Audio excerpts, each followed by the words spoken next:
everybody, this is Andrei and you are on the Marketing Innovation Podcast Show. Tuning in straight from Silicon Valley, today with us we have Jen Grant. Jen is the CEO of Appify, a very young startup, as well as a marketing superhero, I would say.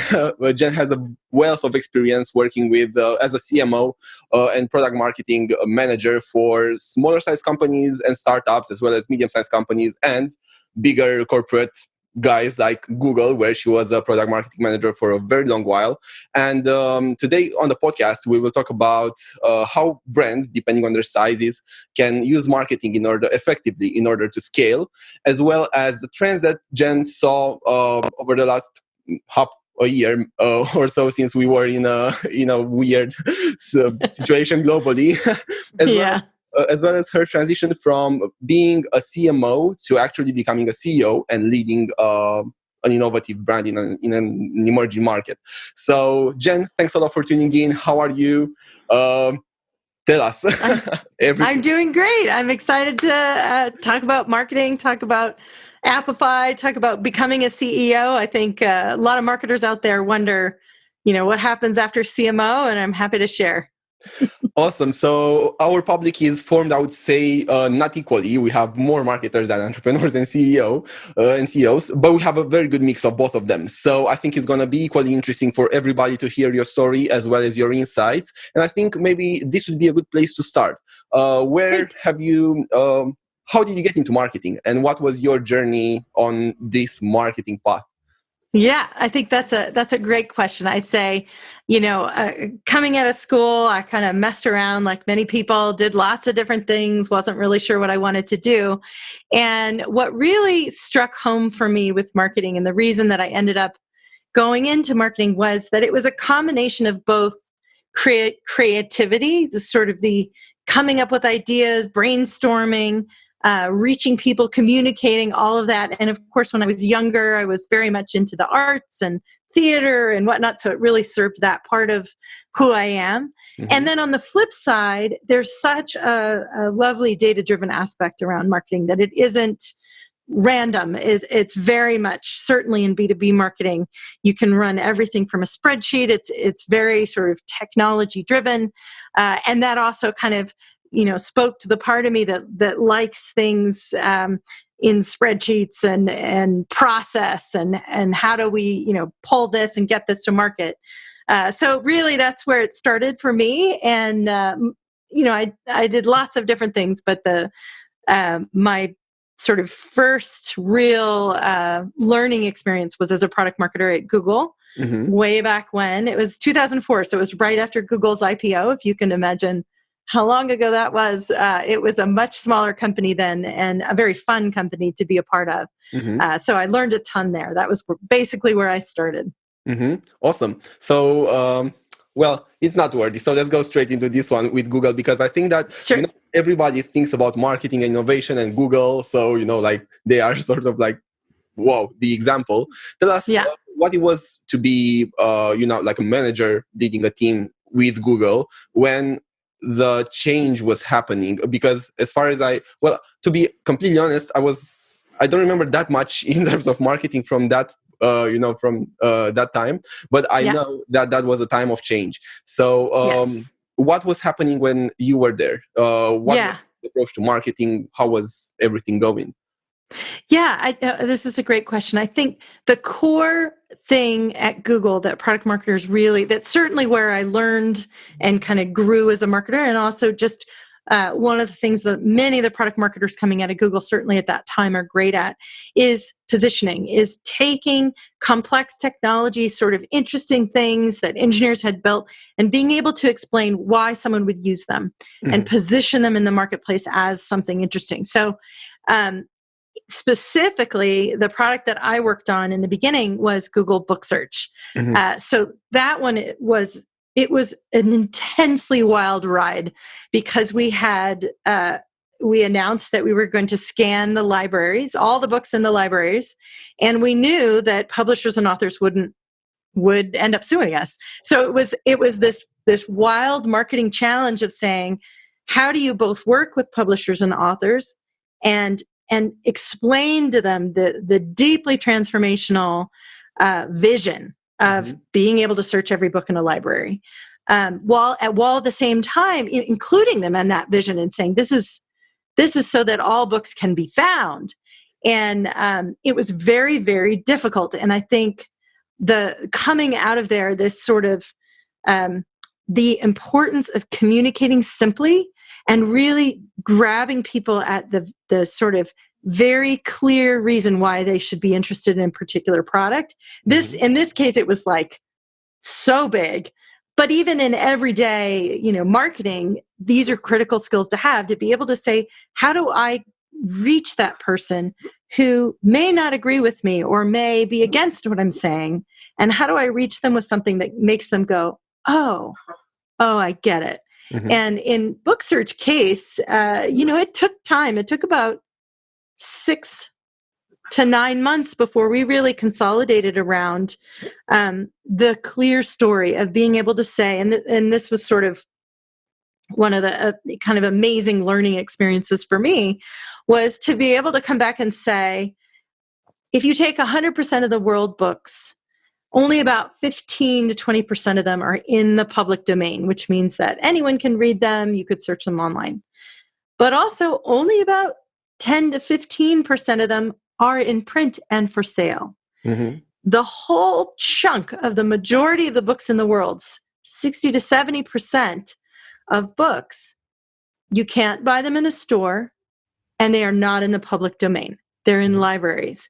And so the idea that we would be able to bring books at the same level of web pages so that someone could search across not just the knowledge of the internet, but the knowledge of all books in libraries is intensely amazing. And this isn't something where we're taking, we're going into Barnes and Nobles and pulling books off shelves and, somehow you're going to do something bad to authors and publishers. This is much more about the 70% of books that no one really has access to unless they're inside a library, walking down the halls and looking for them.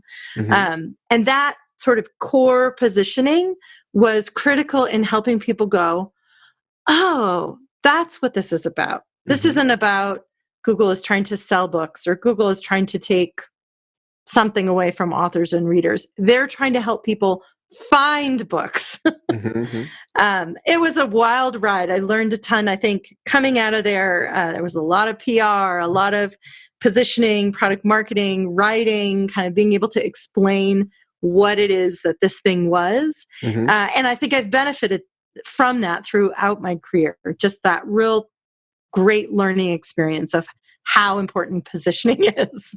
I see. So because what you just said now sounds like that stage when a brand or a startup tries to figure out the story behind their brand in order to be stronger and bigger than just fulfilling a need. Was this part of your learning that you found so so interesting? And I'm just assuming at this point, but I'm pretty sure it was right, that sort of helped you fuel and deliver much better in your next roles as well as a CEO now. Absolutely. Yeah, I think taking that to the next, so after Google I went to lead marketing at Box, which was wild and fun. I got to work with Aaron Levy, who's just this charismatic, amazing person, and an amazing group of people. And taking that positioning, if you take it to, and this really is what every entrepreneur and every marketer should really be thinking of, is we could have at Box just said, we make file sharing easy. Yay. But what we focused on is, how do we position ourselves against the competition, against what people already know? And so in the end, our positioning was simple, secure sharing that IT and end users love and adopt. And the reason it's important is that it put us right in between. So we said, okay, Dropbox is very easy for users to use, but it is not secure. SharePoint is very difficult for users to use, but it's very secure and it has all that IT wants. And so what Box is that solution that allows for an easy to use experience, just like Dropbox, but is secure and it has all the tools that your IT group needs. And so that positioning was from as soon as we sort of solidified around that, it is still the positioning that, underlying the core of what everything that Box talks about, it is still the positioning that is there today. There are different competitors, there are the different things. There's additional functionality on top of it. There's more that it does, but that very crystal clear, simple and secure put us right in between these two competitors. And, later I've met with, folks who are in marketing at Dropbox and who come back and say, man, you guys made it harder for us to launch our business product because there was we just kept repeating it in every opportunity we could. Dropbox is not secure, Box is secure. So in the end, they had to really jump over a couple of bumps to really get back yes, we're also secure. We can be for business. We can be for teams. And it was because of our consistency in that positioning. And definitely that's from the learning from working on book search at Google and then taking that to Box and the positioning there. And of course, every company I go to now is stepping back and saying, okay, what is the positioning that is, going to get us to the point where people go, aha, not only do I get what you do, but I know where you fit.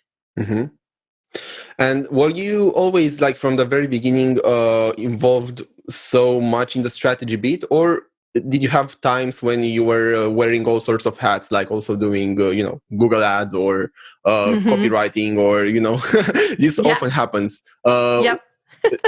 How was No, I think that's absolutely right. I think, in all of the companies I've been at, so Box and then later at Looker, certainly the strategy and the thinking about the positioning, but I am a writer. So there are always moments where my husband even said it to me. He said, I don't know how long it'll be, but pretty soon you're going to rewrite the website. And then I'll laugh and say, well, I shouldn't. Then sometimes he's right. I'll say, I'll just rewrite this page. Let me just fix this one. But it's because I'm a writer. So there's a lot of, just recently, so at Appify, we actually changed the name of the company from Turbo Systems to Appify. So it was really excited about the change.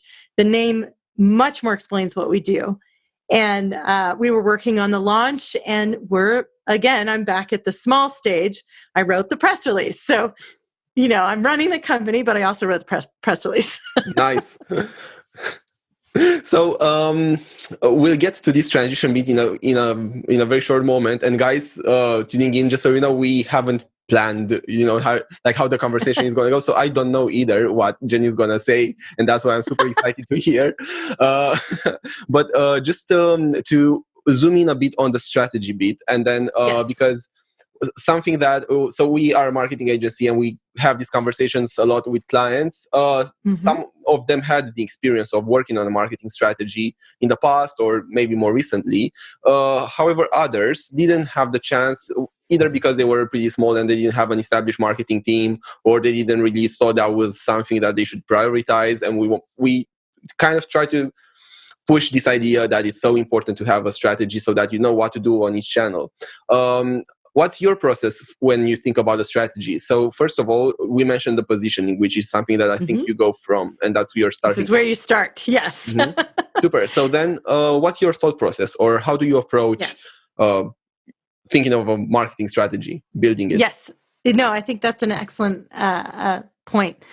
So I've done it many different ways. I'll walk you through what I did just recently. But I will say that in at least two other cases, I did bring on an agency to help through the thought process. I do think often that is very helpful. Certainly, when you're the CMO or the head of marketing and you need your CEO to be on board, very often an agency can help bring everyone together around the marketing strategy so that you're not constantly having to convince the CEO that your ideas are right.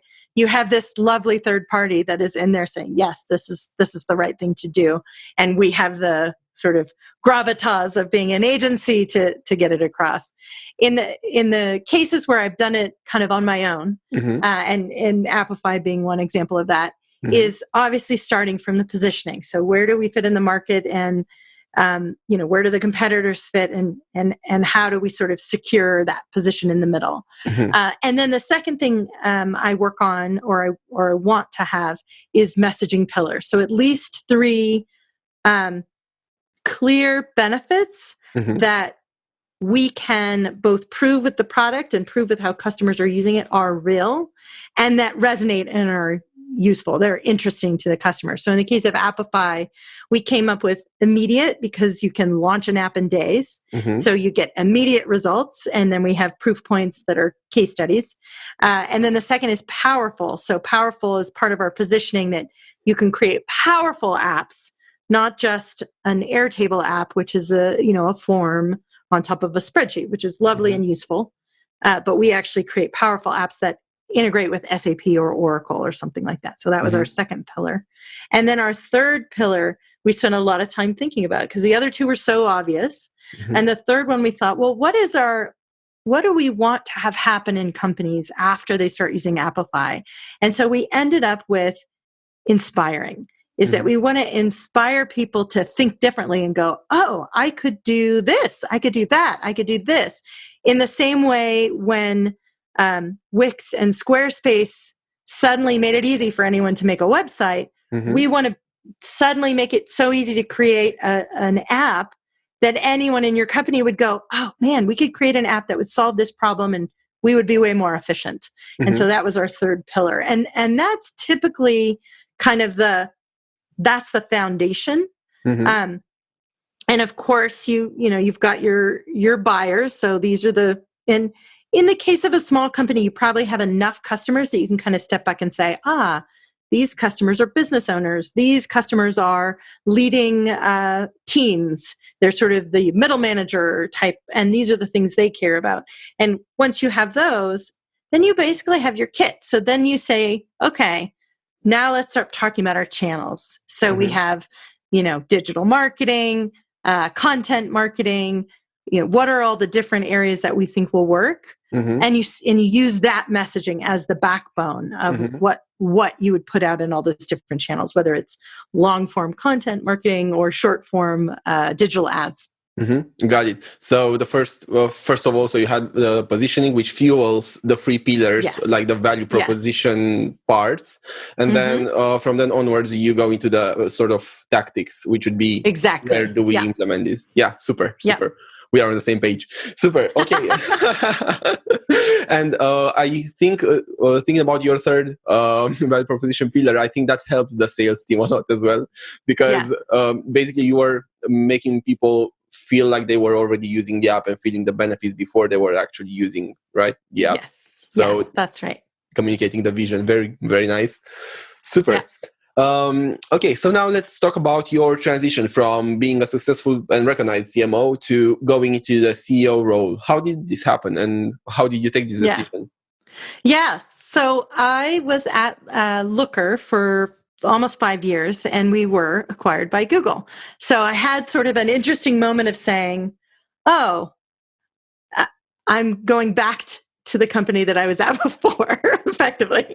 So, 10 years later, do I go back to Google?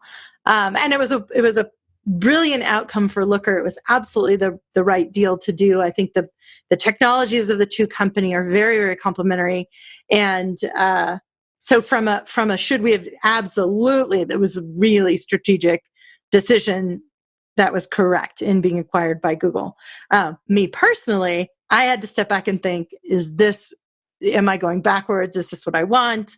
And at the time, I got any recruiter will know when a company gets acquired that it's time to email everybody in that company and see if they're ready to go somewhere else. So I got a ton of emails around CMO this, CMO that, and I thought a lot about it. And I thought, you know what? I have been there, done that on the CMO thing. I feel quite confident that I've done it enough.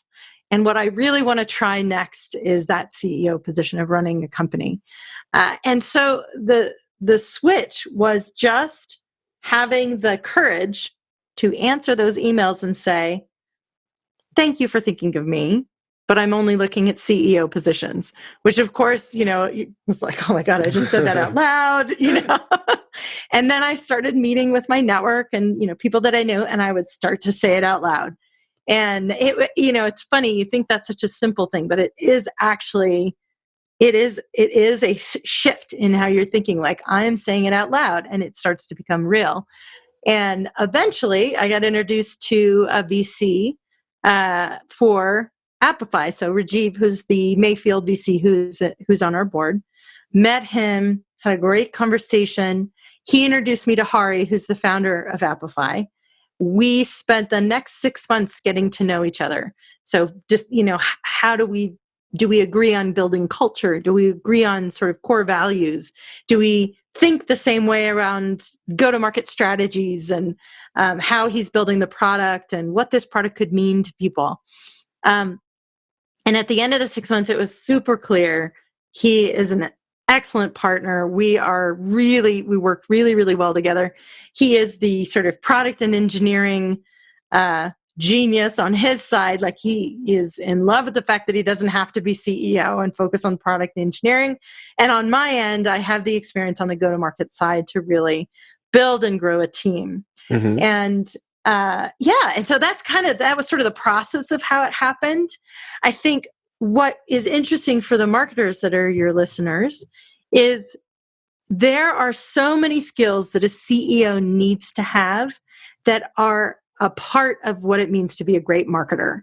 And so there, if you think about, someone might say, oh, you're just in marketing. Marketers are never CEOs. It's always the head of sales, or it's the head of product, or so, it's always product or sales.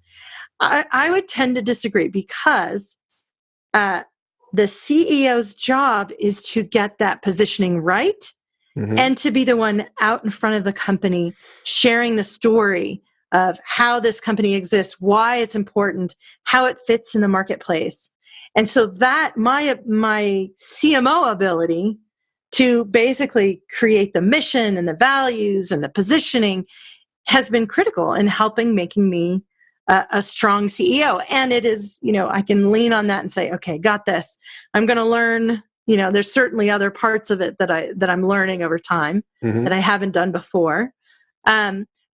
But as an example, one of the key jobs of a CEO is to raise money when you need to raise money. Mm-hmm. Well, part of raising money is telling the story of the company, which is absolutely what every CMO knows how to do. Mm-hmm. So, maybe I don't know the mechanics of, okay, now you're interested. Here's the data room. Here's the financing. Here's the deal terms. These are the things that I'm learning. And of course, I have people on my team and people who are, are the legal team and the finance team and whatnot are helping me. Mm-hmm. But the critical component is telling a compelling story about why this company is amazing and why this person should invest. So, and that's something we all know how to do. So I encourage every CMO to go down this path. Nice. And what are some of the challenges that you found? Because the role is very different. Yes. I know, like, for example, I can say from my personal story, which obviously is not so established as yours, but I also made this shift when opening the agency, and I felt there were a lot of areas that I had to learn very fast how to lead, so that we eventually became successful. So what was the hardest for you? I'm really curious. Or what did you find was unexpected, maybe?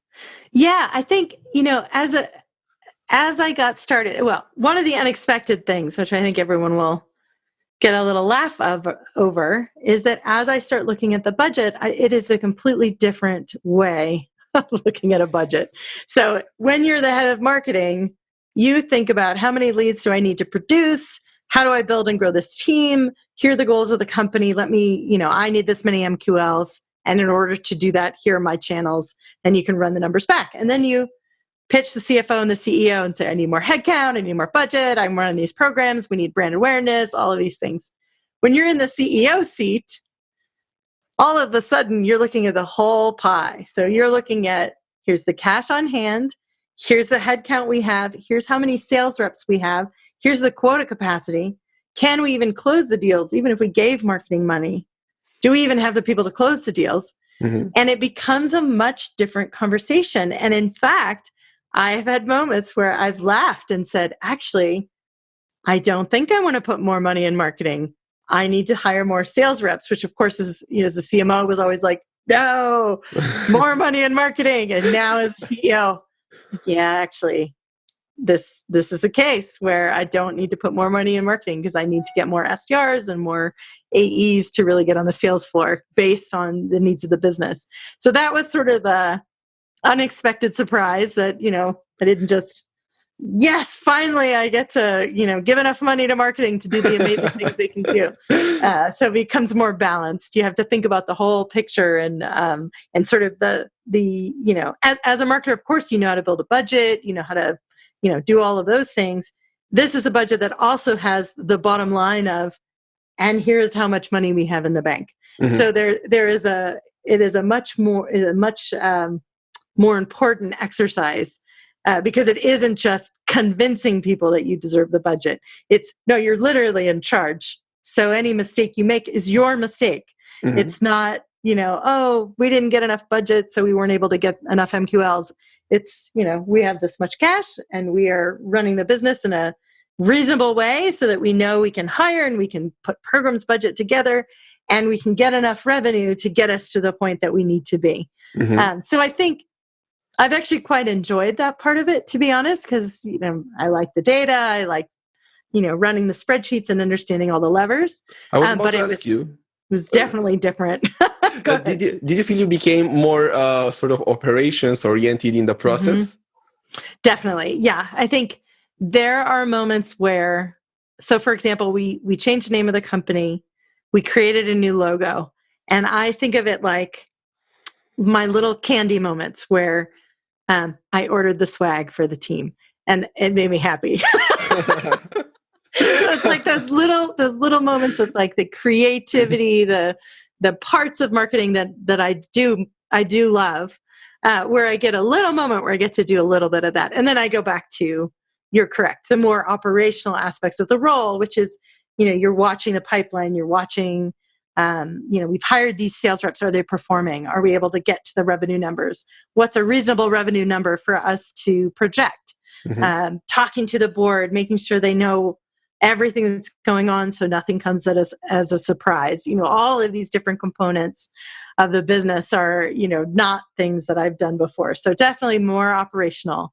But I do take my little moments where I, order a little swag and have a little bit of the marketing candy. Nice. I have a question which is non-related to the strategy bit, but it's a curiosity. And we sometimes talk about marketing tools and MarTech on the podcast. And I was curious now, for revenue tracking, do you use a tool that you find useful, or if you do, what do you like about it? Yeah, our current tech stack at Appify is fairly new, meaning we're small. So we haven't, in other companies, there have been lots of other products we've put on top of it, but we're really simple. Right now we have Salesforce, we have Marketiu, although we're switching to HubSpot, which I'm looking forward to. I think that's going to be very interesting. And basically everything is coming out of those two systems. I think long-term, one of the things I miss from Looker is Looker is a BI tool. It is a data tool. And so we had amazing understanding of what was going on in the business through all of the dashboards. So I had the most amazing marketing dashboard of all time, which just showed me all my channels, how things were converting, what the team was predicting from an MQL standpoint, actuals versus reality. And it just felt like we were so on top of everything because we could see everything that was going on and we knew that it was accurate. I think today we're small enough at Appify that we're just running off Salesforce, and now we'll soon to be HubSpot. And I don't know if I have such a tight view of, what exactly is going on, because it is, the Salesforce does a lot of things well, but it is a 20 plus year old piece of software. And so they don't quite have the analytics that you need. You can't quite get it to do exactly what you want. So I think, at some point we'll put something on top of it so we have a tighter view of what's really going on in the business. But right now, that's what we're using. Awesome. And go-to-market strategies. Thank you for the reply. If you do hear about something interesting that you really like, I'd be super curious to hear your insight from from a fellow marketer. So Right. with your marketing hat on, for tracking funnels and having this view. And now going to the market penetration and sort of go-to-market strategies, because we lightly touched on it, but I know that you have a lot of experience and insight into this. So what was the case with Appify? From a go-to-market strategy right now, we're really focused on two things. One is outbound SDRs. So what's interesting about that is if you take the two companies that I came from, so the two sort of go-to-market stories that I've been a part of, Box was very top of funnel. It was all about press and brand, the story, everything we could do to make noise. And then we did have a freemium product. So that was our funnel, was this open it super wide and get millions in here, and then we'll convert them into business users. In Looker's case, they started with SDRs, outbound, and really tightly looking at, okay, in the Valley, tech companies all appreciate data. We're going to go to every VC website. And we're going to call every portfolio company that they have, and we're going to try to sell to them. That was their first strategy for bringing leads and opportunities in the company. It worked very well. It's not a long-term strategy because eventually you run out, and you don't want your business to be so much dependent on venture-backed tech in case venture-backed tech has a problem and more of these companies go out of business, then you also have to deal with that fluctuation. So we did, of course, later start to grow, but marketing was brought in a little bit later. So we brought in demand gen, started doing webinars and email and nurturing and all of that type of marketing. After I think the two original SDRs had been there for at least a year and a half, maybe 2 years. So it was an interesting kind of move into how the go-to-market strategy worked, very SDR heavy. At Appify, we're focusing on a similar strategy of starting with SDR outbound, really beginning to have conversations to understand, is our positioning working? Are the benefits real? What are the words customers use when they talk about their pain points? And then layer on top of that the marketing stack of digital marketing, content marketing, being the main two areas that we're focused on. I would say, so SDRs is one piece of it. The other piece, which we're still in the middle of executing against, is the customer focused. So being able to customer stories, getting customers on G2 Crowd, getting them to fill out reviews at Trust Radius. I think Gartner Peer Insights is another one of those. So that kind of virtuous cycle of you get a bunch of customers deployed, they're happy with your product, you get them to fill out anything you can get them to fill out, you do a use case, you do a video, you get a quote, you have some sales material, and then that all turns around, and then you have content marketing around, hey, look, we're on G2 Crowd, and we're rated top customer service or something like that. And then you can use that in your digital marketing because it's such a nice proof point to get people in. So I've seen that we use to very good effect at Looker. And so we're sort of building the capability to do that now at Appify. We're still a little small. You got to have at least 50 sort of reviews in order to start seeing some momentum from there. But having seen what it can do for the company, it's definitely a big piece that we're focused on. Super. So that would be in the case because when we started, we said we're gonna try to sort of look at marketing in different points. So, for example, for bigger companies, for smaller companies, and maybe medium. So we spoke about Google, where even though there was a big company, were they organizing projects so that they seemed to be like smaller businesses in a way? Did you get that feeling? Yes. Yeah. At that time, Google organized around the product. So there was a product marketing person, a product manager, and then usually an engineering team behind it. And then if it was something that had BD or something, those people would be involved as well. But it was all organized either by a product or product category. So after I worked on book search for a while, I did move on to work on consumer apps. So Gmail, Calendar, Talk. At the time, there was Blogger, Picasa. There was all sorts of apps that Google was launching. And so that group of consumer apps was what my team focused on. So it was like a smaller team within a larger company. Mm-hmm. But again, the focus was much more on positioning, product marketing, landing pages. Google was never much into email. They were always against email. Even if customers wanted a newsletter, they didn't want to send one, which is fine. And then, of course, we would do digital, Google AdWords. We sort of bought into the system as a Google product, and we're able to compete in the keyword buying process like any other company. So we did a little digital marketing too. But you kind of had a process that you needed to follow, which was kind of like the standard company culture. Exactly. Yeah, okay. And then later on, when you went into a more sort of like medium-sized business, how was that change? What did you feel was different? Yeah, it's funny. It's hard to compare because Google is such a bizarro company.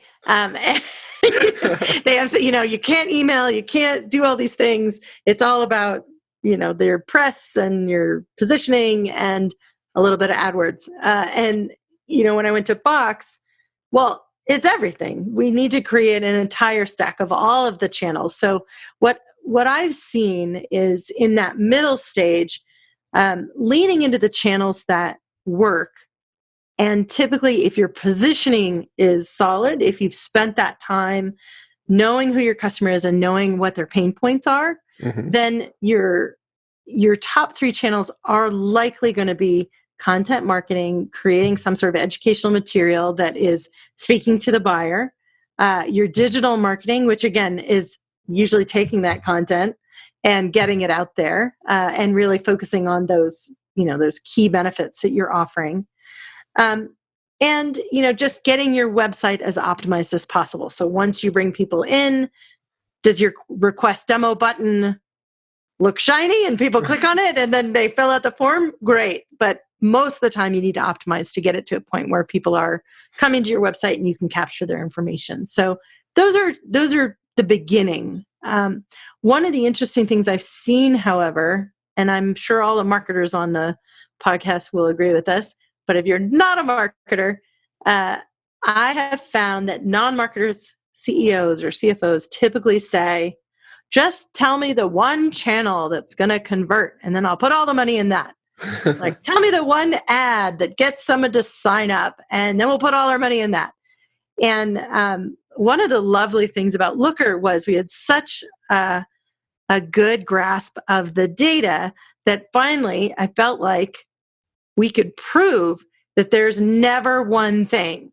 That every time I would say to my VP of demand gen, I would say, oh, we had a great week last week. What did we do? She would say, well, we sent out an email. We did a webinar. There was an event in this city. There was some press. And she'd go, it's all the things. There's not one thing. It is all the things. And what that speaks to is activity is critically important. Just doing things. Now, there may be things that you end up doing that don't work at all, and that's fine. Stop doing that thing. But the majority of the activity that you do adds on to each other. And so it's not just, we only do this one thing. You have to do a lot of things to really continue to get that activity across the internet, across the press, wherever you can get it. And looking at Appify now and looking at, obviously, I'm sure that you, as well as everybody else, felt a bit weird over the last couple of months and probably have changed a lot. Probably it's even from your CEO position is probably a bit concerning as well, because maybe companies are more strict with budgets now and they don't want to purchase that easily. Right. So how are you prioritizing your marketing tactics at the moment, or maybe the alignment between marketing and sales, because it's a B2B product? So how are you prioritizing really things today? What are you looking at? I think that's a great question. And I think, I think every company sort of went through what I call the March pause, where in March and a little bit of April, everyone just sort of stopped and went, what's going on? What's happening? And in fact, many of our customers said, don't talk to me for 3 weeks. So we were in the middle of deployment. They said, hang on, I'm not going to do anything with you right now. And it was a little nerve-wracking. And the same thing with our pipeline, like, hang on, I'll talk to you in a couple of weeks. Once we were past the March pause, I think our strategy became really emphasizing those things that mattered in this new world. Because we are a lower cost solution, so we have this nice message to be able to say, look, you're paying for example, we have some medium-sized, small-sized businesses that are paying for Salesforce. It is very expensive. And their bottom line is what they're looking at right now is, can we continue to afford this really heavy piece of customer, CRM software? Are there alternatives? I could build an app on Appify to cover the majority of functionality that they need, because they're not using all the functionality of Salesforce. Mm-hmm. It's over-featured for that size of company.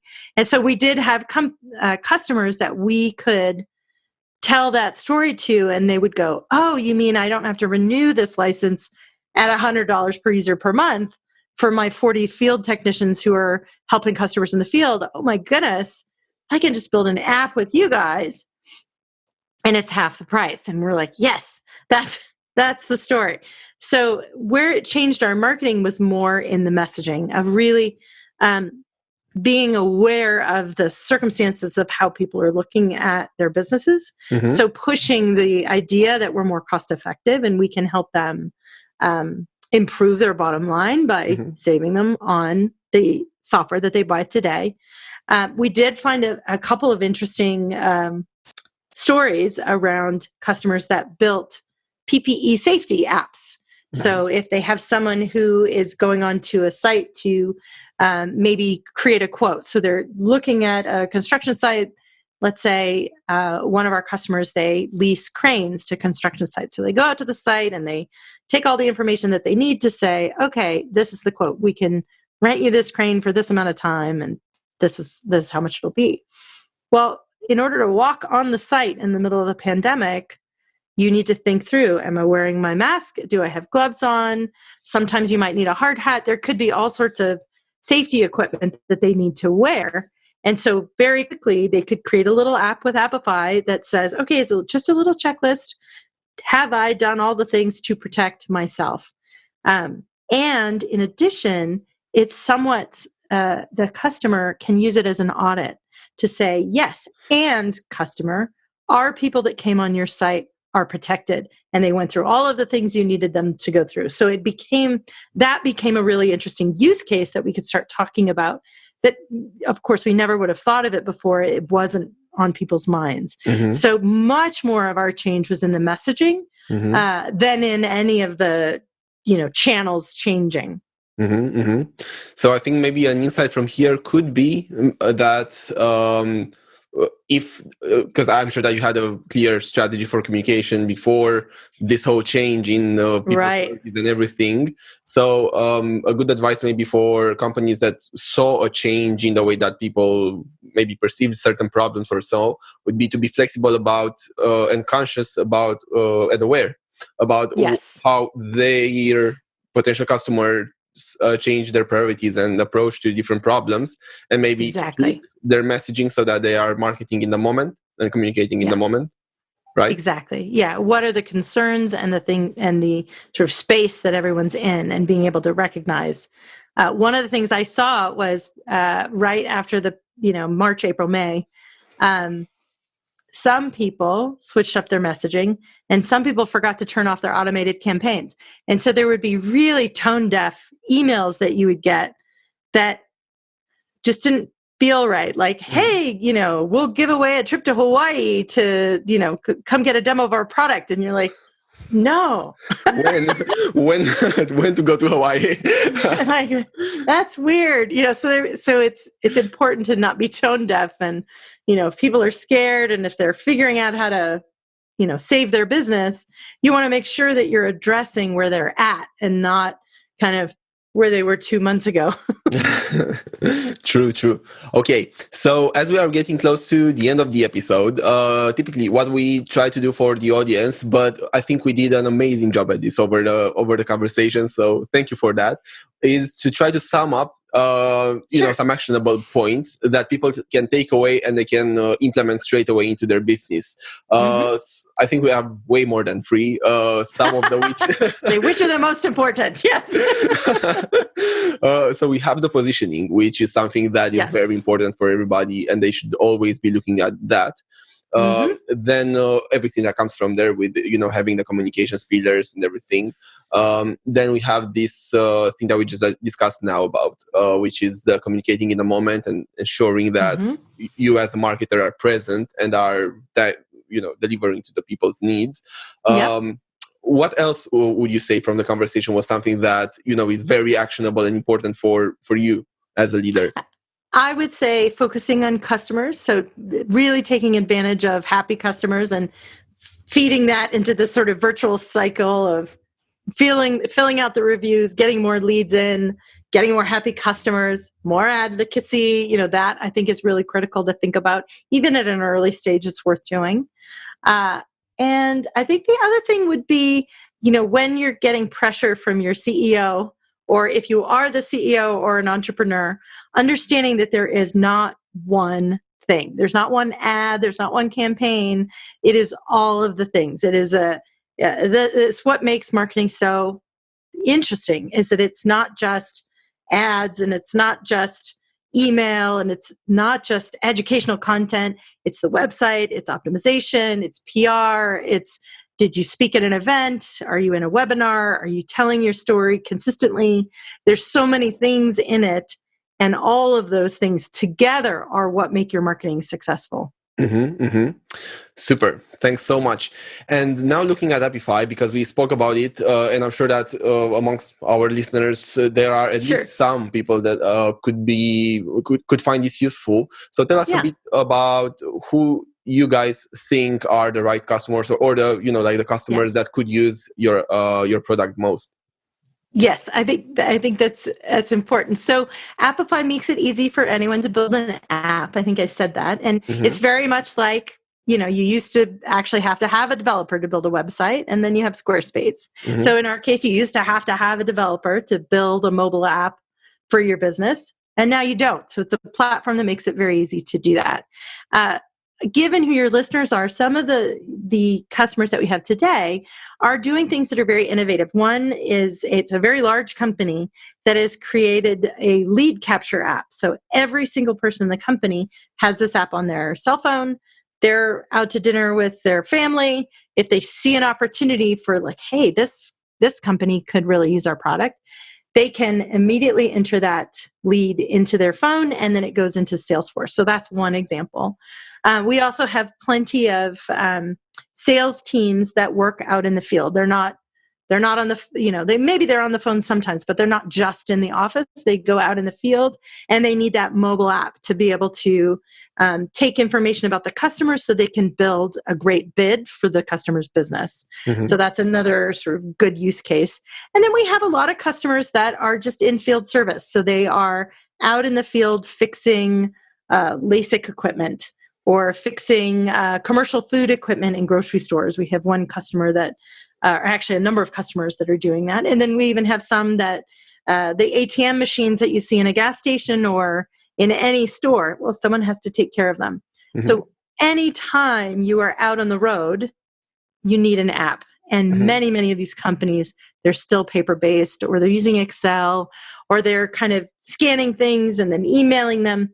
And it's very, very inefficient. And so where Appify really shines is for these ideas of people are out and about in the world, they're distributed, they're not in the office, and they need to perform a business process, and they don't want to do it on paper, or they would like to get away from paper, or they have some sort of janky Excel kind of thing that they're doing that just takes much longer than it needs to. So it's really about efficiently solving some of these needs when people are on the road. Super. Awesome. And if people want to get in touch with you to find out more about it and maybe, like book a demo, obviously we'll put the link of the website in the description below. Appify.com. Yes. So guys, make sure to check it out. And also, can they get in touch with you directly on LinkedIn, or what's the best way that they could maybe get in touch with you? For sure. Yeah. LinkedIn is the best place. So Jen Grant on LinkedIn. I actually think I own the Gen C Grant on LinkedIn. So you should be able to find me pretty quickly right there. Super. Okay, Jen, it was an amazing pleasure to have you with us today, and very good fun. I really enjoyed it. Thanks a lot for all the insight and for all the input. And I don't know, keep rocking it, because you are doing an amazing job. And keep us posted with everything that you do. And guys, tuning in, if you enjoyed today's episode and you'd like us to maybe try to organize a second session where we could go and zoom into a specific subject that you feel would be valuable for you over the next couple of months, then let us know, and we'll try to organize depending on Jen's availability as well, so we can answer all your questions. Jen, sure thing. Super happy you're on board. Sweet. So then, Jen, I'll let you crack on, because I'm sure that you have a very busy afternoon ahead. Keep rocking it. We'll stay tuned with you guys, so we can see how the growth is going to be. I'm sure it's going to be a very journey. So no doubt about that. And speak soon. Thanks a lot. Okay, great to meet you. Same. Have a nice one. Bye-bye. You too.